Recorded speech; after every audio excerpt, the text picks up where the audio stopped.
Fail to win. ஜெயிக்கணும்னா அதுக்கு முன்னால தோக்கணும். The very nature of dreaming big dreams and stretching yourself beyond the normal is dangerous. பெருசா think பண்றது, பெருசா நம்ம கனவு காண்றது, அதுக்கு தகுந்த மாதிரி நம்ம நம்மளுடைய நார்மல் பொசிஷன்ல இருந்து திங்க் பண்றது, அது dangerous. Dangerous in the sense that you leave safety.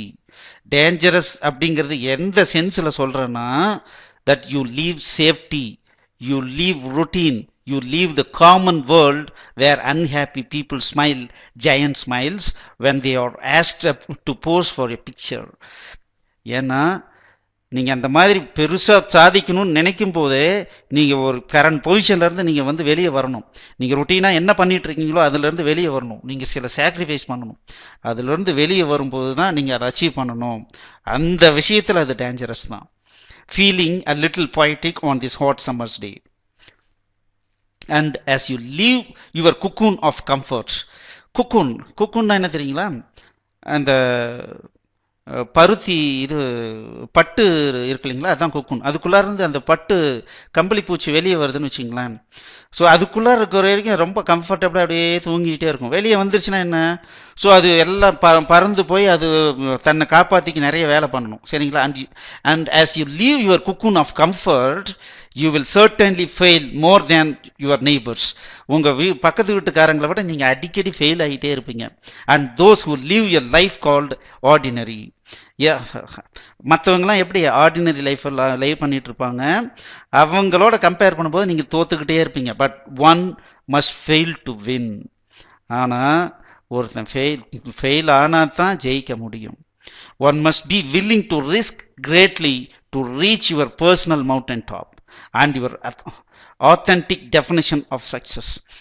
கண்டிப்பா ரிஸ்க் எடுத்து தான் ஆகணும். ரிஸ்க் எடுக்காம நீங்க எதை சாதிக்கணும்னு நினைக்கிறீங்களோ அதை சாதிக்கவே முடியாது. and I would rather reach high and be disappointed than not even try to reach.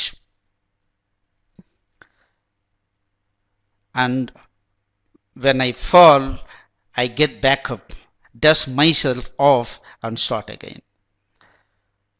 நான்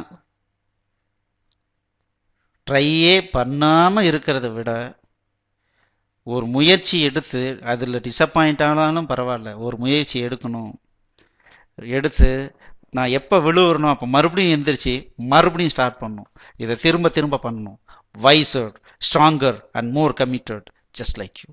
அந்த மாதிரி நான் தோக்கிறதுக்கு நான் தயாராக இல்லைன்னா நான் ஜெயிக்கவே முடியாது. ஏன்னா தோல்விங்கிறதே நம்ம ஒரு தெரியாத ஒரு விஷயத்தை நம்ம செய்கிறோம். அது கண்டிப்பாக 100% கரெக்டாக எப்படி பண்ணுவோம்னு சொல்ல முடியும்? கண்டிப்பாக அதை பண்ணதான், ஓ இந்த மாதிரி வந்தால் இப்படி பண்ணும், இந்த மாதிரி வந்தால் இப்படி பண்ணும். அப்போது அதை தோல்வி அடைய தான் அதில் நமக்கு வெற்றிகள் கிடைச்சிக்கிட்டே இருக்கும். அதுலேருந்து கிடைக்கக்கூடிய அவுட்கம் தான் நம்மளுடைய வெற்றி. அப்போ தோற்றிங்கன்னா மட்டும்தான் வெற்றி கிடைக்கும். ஸோ நான் மலை ஏறவே முயற்சி பண்ண மாட்டேன், நான் இங்கே சேஃப்டியாக இருக்கேன்னு இருந்தீங்கன்னா நீங்கள் மலை உச்சியிலிருந்து பார்க்கக்கூடிய உலகத்தை தரிசனம் பண்ணக்கூடிய ஒரு பார்வை உங்களுக்கு கிடைக்காமையே போயிடும். உங்களுடைய பொட்டன்ஷியல் உங்களுக்கு வெளியே தெரியாமையே போயிடும். ஸோ அது ஒரு டேஞ்சரஸான ஒரு விஷயம்தான். இருந்தாலும் அதுக்காக பயந்துக்கிட்டு எந்த முயற்சியும் எடுக்காமல் இருக்கிறத விட சின்ன முயற்சி எடுத்துக்கிட்டே இருக்கணும். தோல்வி அடைஞ்சாலும் ஒன்றும் பிரச்சனை இல்லை. அடுத்த நாள் நீங்கள் ஜெயிக்கும் போது அதில் கிடைக்கக்கூடிய சந்தோஷம் இருக்கு இல்லையா, மிக பிரம்மாண்டமானதாக இருக்கும். So fail to win. Thank you.